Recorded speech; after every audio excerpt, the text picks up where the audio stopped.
Hunting is starting to grow in popularity, so there's a lot of people out there who are interested in going out hunting for the first time.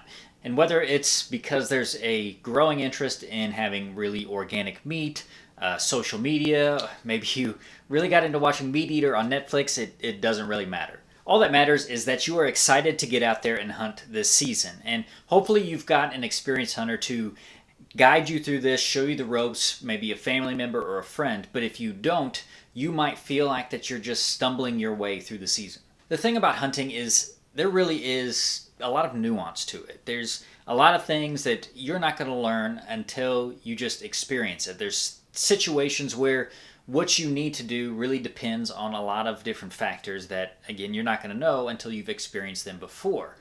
What's helped me, though, is to know what things I absolutely should not do.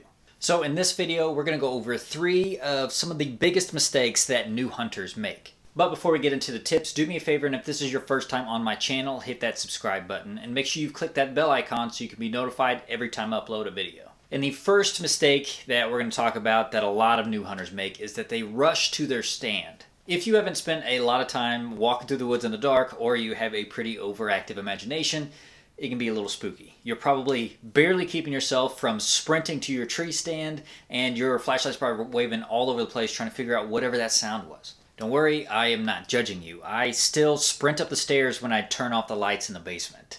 But you gotta stop. Rushing to your stand is bad and can really mess up your hunt in a lot of ways. Obviously, you're going to be louder, but you can get too hot, and if it's cold out, getting too hot, starting to sweat can actually make you colder faster. Give yourself plenty of time to get to the stand, whether you're hunting in the morning trying to beat that sunrise, or you're hunting in the afternoon and you want to make sure you get there with enough time before the deer start moving through. In fact, if you are late to the stand, let's say the sun's already coming up, it's starting to get light out, you are better off waiting for that sun to come up, making sure you've got plenty of daylight to see by, and then you can calmly, quietly sneak to your stand. That's much better than trying to sprint to your stand and beat that sunrise, because most likely you're not going to beat it. And if you're walking through the woods in the dark, keep your flashlight down in front of you so you don't trip. You don't need to be shining it all around you. And don't worry about that noise you just heard, because most likely it's not anything to worry about. The second mistake that new hunters make is not hunting the high percentage days. Or on the flip side of that, hunting a lot of the low percentage days. A lot of new hunters out there get the idea from TV shows that you have to be out there hunting all the time in order to tag a nice deer, that you just got to grind it out. But not all of us have the ability to hunt multiple days a week, and you might have to work weekends. So you need to make sure you identify the high percentage days so you don't burn through your valuable vacation time. But another reason why you need to be able to hunt the high percentage days is that if you're always hunting the low percentage days, meaning that there is not a good chance that deer are going to be moving through where your stand is, you could ruin that stand for those high percentage days. And I know the saying is that you can't kill them from the couch, which obviously is true, but you can certainly save your season by staying on the couch when the conditions aren't right. New hunters need to make it a priority to understand what makes a high percentage hunting day so they can learn when they should be out there and where. Look for a decent drop in temperature. Maybe switch the view to a line graph so you can find those considerable spikes in temperature, downward spikes in temperature, and hunt those days. Here's a little simple explanation to help you identify what some really great days to hunt are based on 3 climate variables: barometric pressure, average temperature, and wind speed. Look for days with high barometric pressure, low temperatures, and an average wind speed above 5 miles per hour, and those are great days to hunt. And obviously there are some variables in there that not just those days are good days to hunt, but that'll give you a good starting block to figure out which days you should be out there and where. And the third big mistake that a lot of new hunters make is they set their expectations and their goals way too high. I know that only giant bucks get put on social media or shown on TV shows, but don't let those set the bar for you. You are a new hunter. Those hunters have been hunting for years or decades even. That's where they are. You are where you are.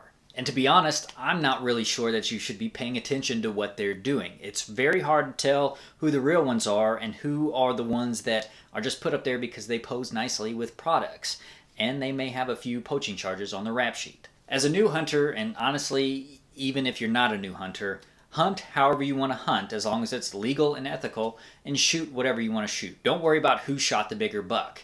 Just don't shoot small bucks and then complain that there are no big bucks. A rule I try to follow that helps keep my expectations in check, keeps hunting fun for me, is I try to shoot deer that would be the top 10% for what my area typically produces. And that could change depending on habitat work or maybe regulations, but it keeps things fun. I'm not only concentrating on the number of inches on that buck's head, and I'm not comparing that buck to what I've seen on TV or YouTube or what they're shooting in northern Missouri or Iowa or Kansas. So if your farm typically only produces 110-inch deer, if it's 100 inches or so, that would be fair game.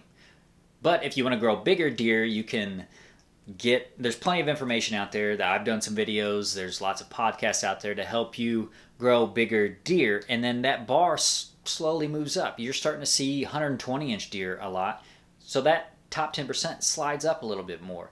But you're not sitting there going, I can't shoot any deer for 2 or 3 years because I need to find the bigger bucks. Like I said, it keeps those expectations in check.